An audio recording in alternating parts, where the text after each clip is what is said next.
Hi, I'm Bill, and I'm the chair of the Greenwood County Democratic Party, and these are my Monday musings for April 19th. It's very rare when I agree with Greenwood House Representative John McCravy, but when I do, and I gotta be honest and call it out. 2 days ago, Representative McCravy posted the following shoutfest.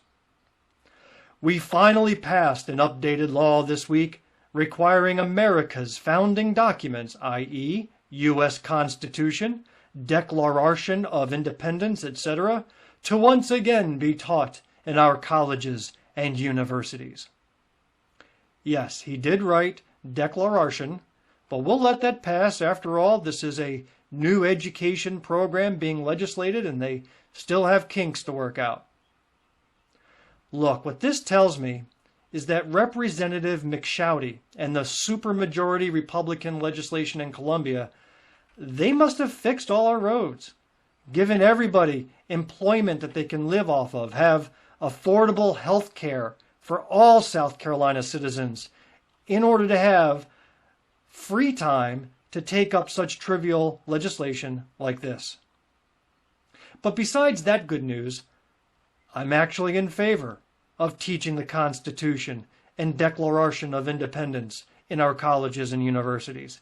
You see, maybe then we won't have this plague of Facebook constitutional scholars who only know the phrase shall not be infringed and don't believe that well-regulated is in the same damn sentence.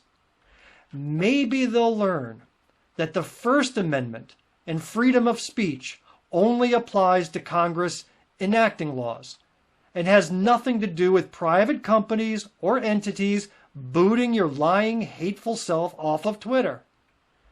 They may even get into the bonus round and learn about other goodies like the Fourth Amendment, which provides that the right of people to be secure in their persons, houses, papers, and effects against unreasonable searches and seizures, which I gotta believe extends to the Republican legislators' desire to perform genitalia inspections to secure the sanctity of women's sports.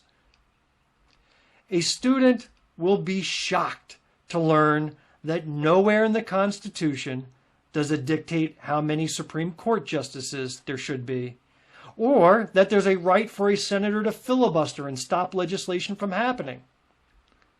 But they may discover that Article 1, Section 2 of the Constitution of the United States declares that any person who is not free, i.e. a slave, would be counted as 3/5 of a free individual for the purposes of determining congressional representation.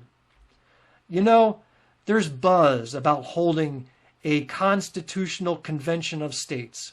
Senator Billy Garrett is a sponsor of such a bill in South Carolina, calling for one. Well, this 3/5 compromise was such an outcome of a constitutional convention. So let's not pretend it's some sort of mystical, infallible activity of the wisest of the wise. So yes, I say bring on the education. It just may not work out the way the sponsors of this planned. That's it for today's Monday Musings, and if you haven't registered to vote yet, please do so.